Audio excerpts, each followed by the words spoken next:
Pateikiu ir patį įstatymo projektą, kad matytumėt patys savo akimis. Į sąrašą įtraukiami su nurodytais Rusijos Federacijos ir Baltarusijos Respublikos fiziniais ar juridiniais asmenimis susiję asmenys. Susiję tai yra arba su jais asmeniniais, organizaciniais, ekonominiais, politiniais ir finansiniais ryšiais susiję fiziniai ir juridiniai asmenys, juridinio asmens statuso neturinčios organizacijos ar jų padaliniai. 3 straipsnio prim lėšų ir ekonominių išteklių įšaldymas. Įšaldomos lėšos ir kilnojamasis ar nekilnojamasis materialusis arba nematerialusis turtas. O lėšos, kurios įšaldomos reiškia grynuosius pinigus, indėlius kredito įstaigose, likučius sąskaitose finansų įstaigose, finansinės priemonės, palūkanas, dividendus arba kitas pajamas. Sveiki į totalitarinį. Įstatymai yra ne tik sankcijos, kurios nustatomos prekės, bet sankcijos asmenims. Tai yra asmenys jūsų pasiūlyti ir vyriausybės sprendimu patvirtinti.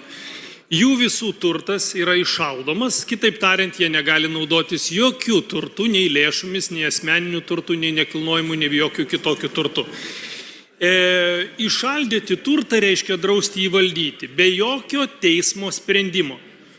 Ir dabar dėmesio, ką jūs įtraukėte į šitus asmenys. Ne tik Rusijos ir Baltarusijos piliečius, jūs įtraukėte asmenys, kurie yra, cituoju įstatymą, su jais asmeniniais, organizaciniais, ekonominiais, politiniais ar finansiniais ryšiais susiję fiziniai ar juridiniai asmenys, tame tarpe Lietuvos Respublikos piliečiai. Ponas Kasčiūnas rekomendavo šaudyti, nusiūlė šaudyti nelojalių piliečių sąrašą, jūs atnešat nelojalių piliečių sąrašą čia ir siūlote jiem apriboti ir išaldyti jų turtą, ar ne? Ministre, kuo mes skirsimės nuo autoritarinių režimų ir ar net nuo totalitarinių režimų šitą pristačius?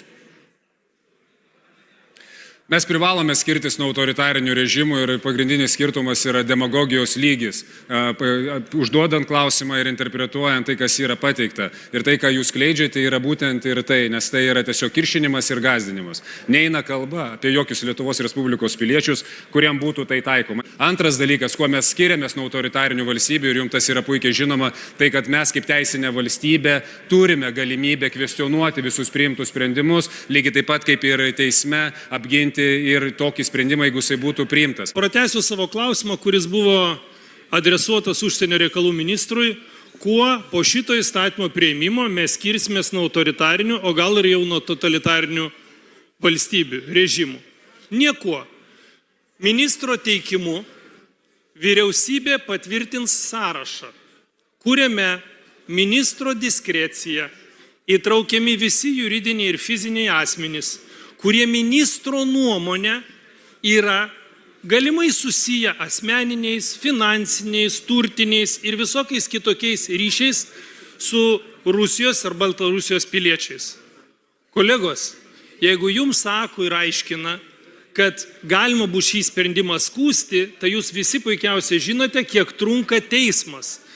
2 metus minimum, jeigu reikia eiti per keletą instancijų. 2 metus asmuo neturės galimybės valdyti savo turto. Įstatymo leidėjo sumanymas išleidžiant įstatymą yra nemažiau svarbus negu kas yra parašyta. Tai aš ateinu ir aiškinamajame rašte yra parašyta kalbėti apie tai, kaip sumažinti galimybės Rusijai vykdyti agresiją prieš Ukrainą. Jūs norite visą tai išversti ir atsukti neva kaip būsima kažkokia tai slapta veikla prieš mūsų piliečius ir panašiai. Kas tai yra? Kaip jūs apibrėžtumėte šitą veiklą? Mes turime analogiškus įstatymus, mes turime kriminalinės žvalgybos įstatymą, mes turim baudžiamojo proceso įstatymą, kuriame yra nustatomos asmenims turto apribojimai ir visokių kitokių teisių apribojimai. Kaip vyksta šitų įstatymų aspektų? Teismas turi leisti tai daryti. Ne vyriausybė, ne ministro diskrecija, ministras valstybėje taps aukštesnis negu prezidentas, o teismas leidžia tokius dalykus priimti arba atmesti.